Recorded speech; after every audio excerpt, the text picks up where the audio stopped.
الحمد لله الذي جعل في السماء بروجا وجعل فيها سراجا وقمرا منيرا وهو الذي جعل الليل والنهار خلفة لمن أراد أن يذكر أو أراد شكورا أشهد أن لا إله إلا الله وحده لا شريك له وأشهد أن محمدا عبده ورسوله اللهم صل على محمد وعلى آله ومن تبعهم بإحسان إلى يوم الدين أوصيكم ونفسي بتقوى الله فقد فاز المتقون قال الله تعالى في كتابه الكريم أعوذ بالله من الشيطان الرجيم بسم الله الرحمن الرحيم يا أيها الذين آمنوا اتقوا الله حق تقاته ولا تموتن إلا وأنتم مسلمون يا أيها الناس اتقوا ربكم الذي خلقكم من نفس واحدة وخلق منها زوجها وبث منهما رجالا كثيرا ونساء واتقوا الله الذي تساءلون به والأرحام إن الله كان عليكم رقيبا وقال تعالى في آية أخرى والسماء رفعها ووضع الميزان ألا تطغوا في الميزان وأقيموا الوزن بالقسط ولا تخسروا الميزان صدق الله العظيم. Jemaah kaum muslimin sedang Jumat yang dirahmati Allah Subhanahu wa taala. Marilah kita kembali memperbaharui ketakwaan kita kepada Allah dengan menjalankan semua perintahnya dan meninggalkan semua larangannya. Marilah kita senantiasa membekali diri kita dengan bekal takwa, karena itulah bekal yang terbaik dalam hidup kita ini. Wa tazawwadu fa inna khairaz zadit taqwa. Dan berbekallah kalian, sesungguhnya sebaik-baik bekallah takwa kepada Allah Subhanahu wa taala. Marilah kita senantiasa meningkatkan kesyukuran kita kepada Allah atas semua anugerah yang Allah berikan kepada kita, yang salah satunya hari ini, di saat ini, di hari yang mulia, di waktu yang penuh berkah ini, Allah berikan taufik, Allah berikan kekuatan, kesempatan kepada kita hadir di rumah Allah melaksanakan salah satu kewajiban kita, yaitu salat Jumat berjamaah. Semoga ibadah kita, solat kita, doa-doa kita diterima oleh Allah Subhanahu wa taala. Amin ya rabbal alamin. Salat dan salam kita kirimkan kepada qudwah dan tauladan kita Nabi Muhammad sallallahu alaihi wasallam.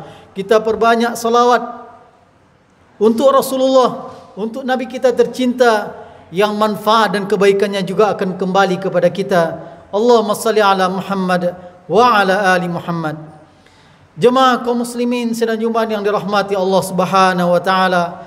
Allah yang Maha Hakim, yang Maha Bijaksana telah menciptakan alam dan semua makhluk yang ada di muka bumi ini ataupun di bagian ciptaan Allah yang lain, semuanya mengandung hikmah dan mengandung mizan, yaitu keseimbangan. Inilah yang Allah katakan dalam ayat yang kita bacakan tadi dalam surat Ar-Rahman. Was-samaa'a rafa'aha wa wada'al mizan. Allah telah meninggikan langit, wa wada'al mizan, dan Allah sudah meletakkan keseimbangan pada ciptaan Allah, pada langit dan semua ciptaan Allah.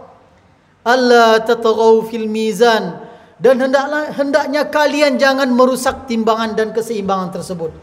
Karena keseimbangan yang sudah ini kalau dirusak, maka akan berakibat dan efek yang tidak baik kepada kita. Keburukan dan akibat itu tidak akan kembali kepada Allah, karena Allah tidak akan rusak, tidak akan berkurang kemuliaannya ketika timbangan ini rusak. Tetapi keseimbangan dan timbangan ini ketika sudah berubah dan rusak, maka yang merasakannya kita manusia ini. Wa aqimul wazna bil qisti wa la tukhsirul mizan, kata Allah, maka tegakkanlah keseimbangan tersebut. Wala tukhsirul mizan, tegakkanlah keseimbangan itu dengan adil. Dan sering kita mendapatkan lambang-lambang dari keadilan, itulah timbangan yang seimbang antara kiri dan kanan. Wala tukhsirul mizan, dan jangan sekali-kali kalian merusak al-mizan, keseimbangan tersebut. Keseimbangan yang kita lihat tidak saja di alam ciptaan Allah ini, tapi juga syariat yang Allah berikan kepada kita, yang Allah maktubkan dalam Al-Quran atau melalui sunnah-sunnah Rasulullah SAW. Semuanya itu berujung keseimbangan yang akan mendatangkan manfaat kepada kita makhluk Allah Subhanahu wa taala. Inilah yang juga kemudian Allah katakan dalam surat Asy-Syura ayat 17. Huwallazi anzal kitaba bil haqqi wal mizan, dan dialah Allah yang telah menurunkan Alkitab, menurunkan Al-Quran bil haqqi, dengan penuh kebenaran. Tidak ada satupun kerusakan, tidak ada satupun kebatilan di sana. Semuanya mengandung hak. Wal mizan, dan semua syariat Allah itu mengandung keseimbangan. Apabila ditegakkan, maka akan mendatangkan kebaikan untuk kita. Nah, dalam kesempatan khutbah kali ini kita akan menyampaikan madza yahdusu idza ikhtalati al-mawazin. Apa yang akan terjadi kalau seandainya timbangan itu rusak? Timbangan yang digunakan untuk mengukur itu kemudian rusak atau tidak lagi dipakai. Dalam ayat yang kita bacakan tadi dalam surat Asy-Syura tersebut, Allah sudah tegas menyatakan bahwasanya Al-Quran Allah turunkan, di dalamnya itu berisi al-haq, kebenaran, dan di dalamnya itu mengandung al-mizan, keseimbangan. Semua syariat Allah, semua perintah-perintah Allah Subhanahu wa taala, apabila kita kerjakan, mendatangkan kebaikan untuk kita, mendatangkan keseimbangan untuk kita. Dan sebaliknya ketika ditinggalkan, ketika diabaikan dan tidak lagi dia dijadikan acuan, maka dia akan mendatangkan kemudaratan dan kerusakan kepada kita, akan mendatangkan kerugian untuk kita. Ini sebuah keyakinan yang tidak boleh ditawar lagi bagi siapapun yang meyakini bahwasanya Allah sebagai Rabb-Nya, Al-Quran sebagai undang-undang hidupnya, meyakini bahwa semua perintah Allah, syariat Allah yang termaktub dalam Al-Quran adalah untuk kebaikan dirinya, karena di dalamnya ada al-haq dan di dalamnya ada al-mizan, ada keseimbangan. Namun hari ini kita mendapatkan bagaimana kemudian nilai-nilai Al-Quran, nilai-nilai kebenaran ini kemudian berusaha digerus, dipinggirkan, dan berusaha diganti dengan nilai-nilai yang lain yang tidak sesuai dengan al-mizan dan keseimbangan tersebut. Tentu ini akan berefek kepada kehidupan kita, akan berefek kepada perilaku kita, dan juga akan berefek kepada sikap-sikap dan keputusan yang kita ambil, baik sebagai individu ataupun sebagai orang-orang yang punya kedudukan, pangkat, jabatan dan wewenang. Kalau kemudian ukurannya bukan lagi al-haq, ukurannya bukan lagi al-mizan dari Al-Quran, maka tentu akan mengakibatkan efek yang besar. Ketika efek itu bisa terasa pada individu, maka akibat dan efeknya akan lebih besar lagi kalau itu terjadi pada orang-orang yang punya wewenang dan kedudukan. Karena efeknya tidak saja dirasakan oleh dirinya, bahkan lebih dari itu akan dirasakan akibatnya oleh orang banyak. Di antara akibat apabila al-mizan, keseimbangan itu tidak lagi ada pada tempatnya, ketika ukuran itu tidak lagi menjadi acuan, maka di antara hal yang terjadi adalah yusbihu al-'asi qudwatan. Orang-orang yang bermaksiat akan menjadi contoh dan teladan, akan menjadi ikutan. Allah Subhanahu wa taala dalam Al-Quran sudah jelas menyatakan bagaimana semestinya kita menjadikan para nabi dan rasul sebagai teladan dan contoh kita. Laqad kana lakum fi Rasulillahi uswatun hasanah. Sungguh pada pribadi Nabi Muhammad itu ada contoh teladan yang baik. Tetapi hari ini bagaimana kemudian dimunculkan sosok dan pribadi-pribadi yang kemudian berusaha menggantikan sosok Nabi Muhammad, sadar atau tidak sadar kita. Kemudian itu yang menjadi contoh dan teladan. Dan salah satunya adalah orang-orang yang bermaksiat. Ini salah satu bentuk al-mizan, timbangan ketika tidak lagi digunakan secara baik, atau timbangan itu yang sudah rusak. Maka tidak heran kemudian orang-orang yang bermaksiat bagi sebagian masyarakat kita, bagi sebagian remaja yang juga terlahir dari keluarga muslim. Orang-orang bermaksiat kemudian menjadi idola. Bagaimana beberapa hari yang lalu seseorang yang dihukum karena perilaku dosa besar. Dosa besar yang mendatangkan murka Allah. Bahkan dahulu Allah hancurkan kampung dari penduduk yang melakukan dosa seperti ini. Tidak ada yang tersisa. Allah benamkan mereka. Allah jadikan yang di atas ke bawah, yang di bawah ke atas. Betul-betul hancur dan tidak ada sisanya. Tapi orang seperti ini setelah melewati hukuman, keluar dari penjara, disambut bagaikan pahlawan.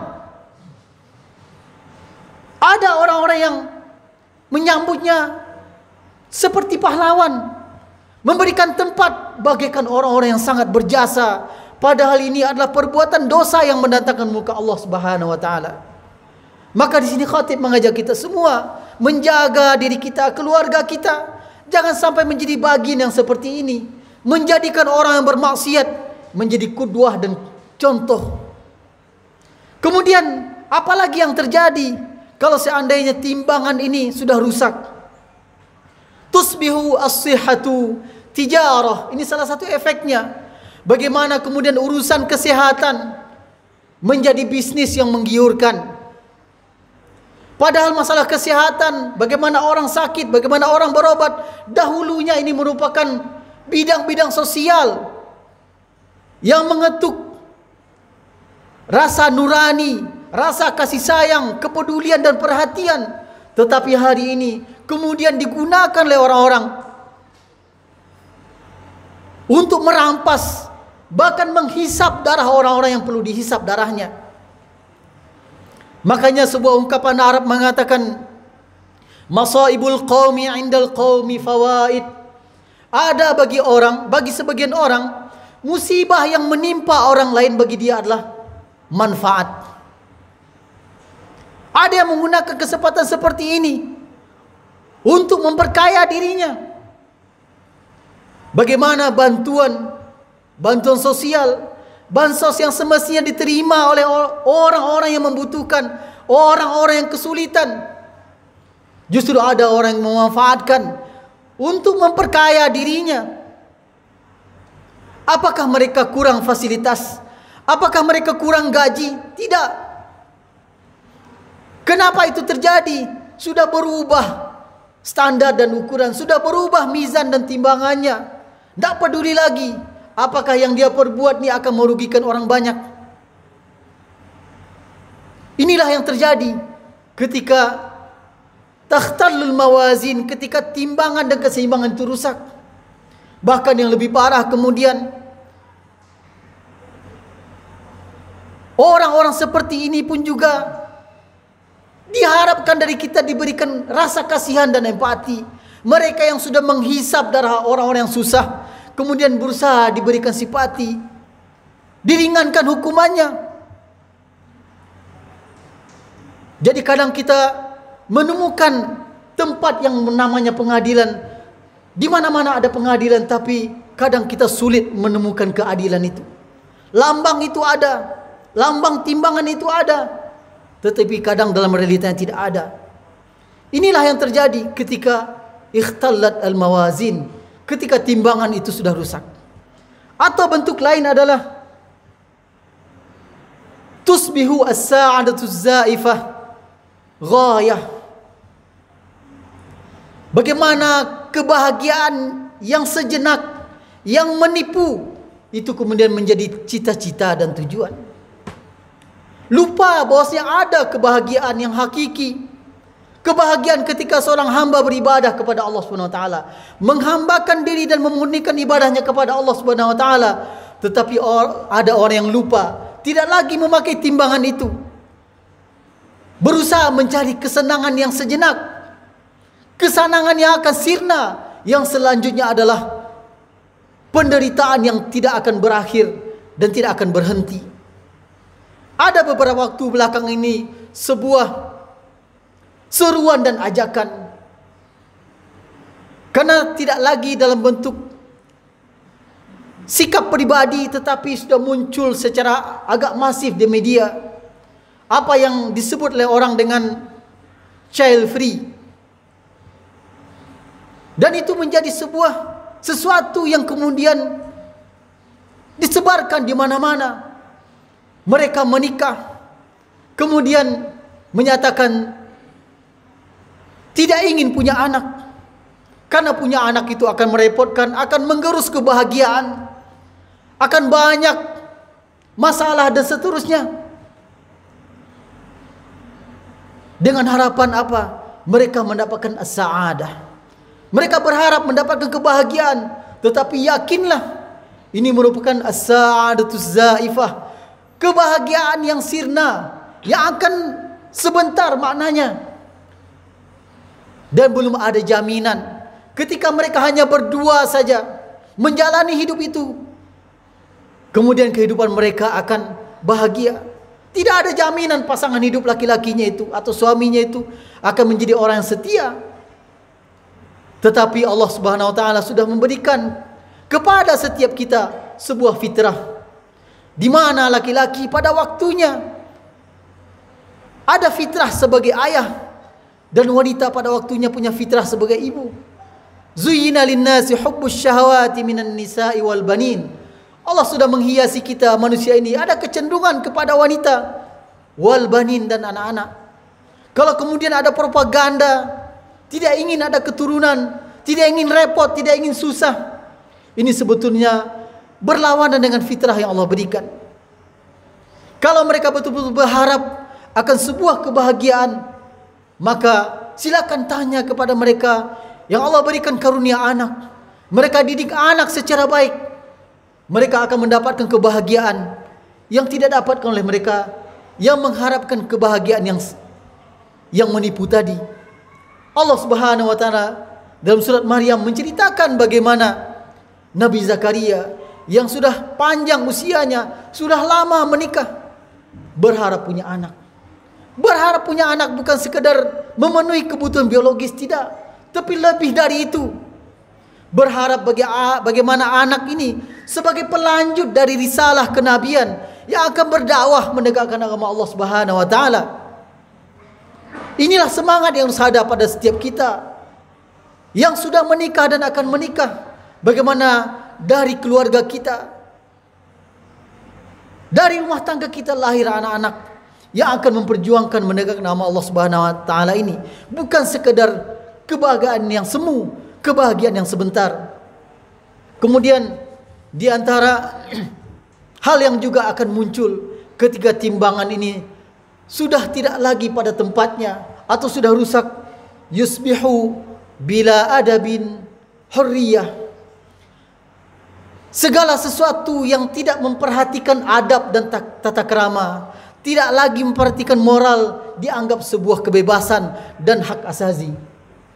Ini yang terjadi hari ini.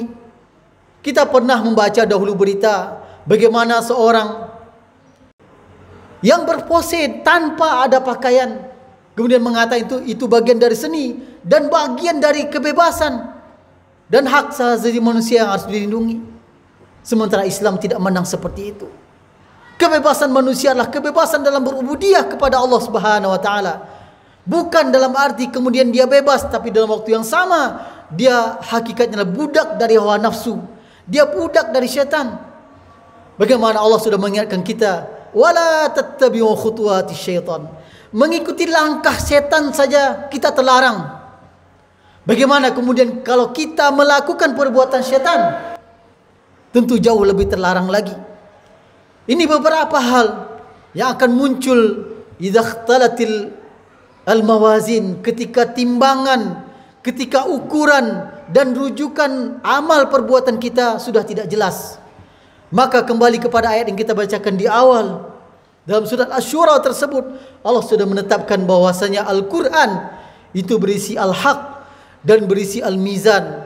Maka selama hidup kita merujuk kepada Al-Quran, merujuk kepada Al-Mizan, maka insya Allah hidup kita akan tenang, hidup kita akan seimbang. Bagaimana seimbangnya timbangan ketika kita menimbang sesuatu.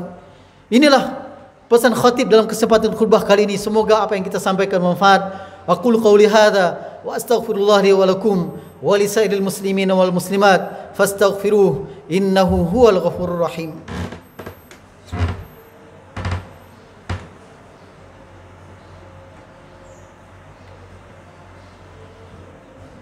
Alhamdulillahilladzi hadana li hadza wa ma kunna linahtadiya laula an hadana Allah. أشهد أن لا إله إلا الله وحده لا شريك له وأشهد أن محمدا عبده ورسوله اللهم صل على محمد وعلى آله ومن سار على نهجه واتبع سنته إلى يوم القيامة أوصيكم ونفسي بتقوى الله فقد فاز المتقون قال الله تعالى في كتابه الكريم أعوذ بالله من الشيطان الرجيم بسم الله الرحمن الرحيم يا أيها الذين آمنوا اتقوا الله وقولوا قولا سديدا يصلح لكم أعمالكم ويغفر لكم ذنوبكم ومن يطع الله ورسوله فقد فاز فوزا عظيما إن الله وملائكته يصلون على النبي يا أيها الذين آمنوا صلوا عليه وسلموا تسليما اللهم صل على محمد في الأولين وصل على محمد في الآخرين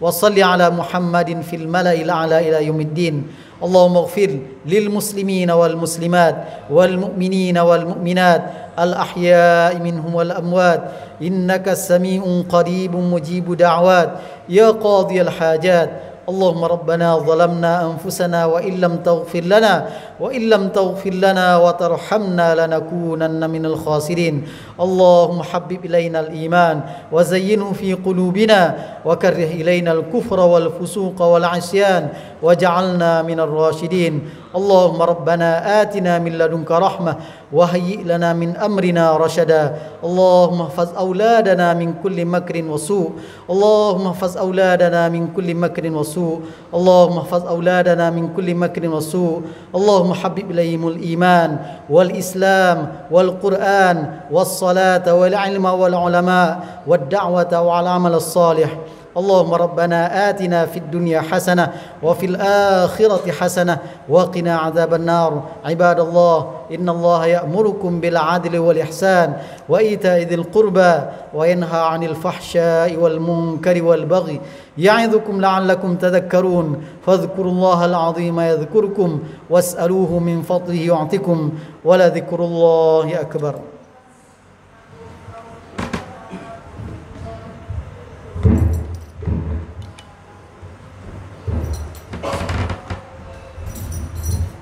الله أكبر الله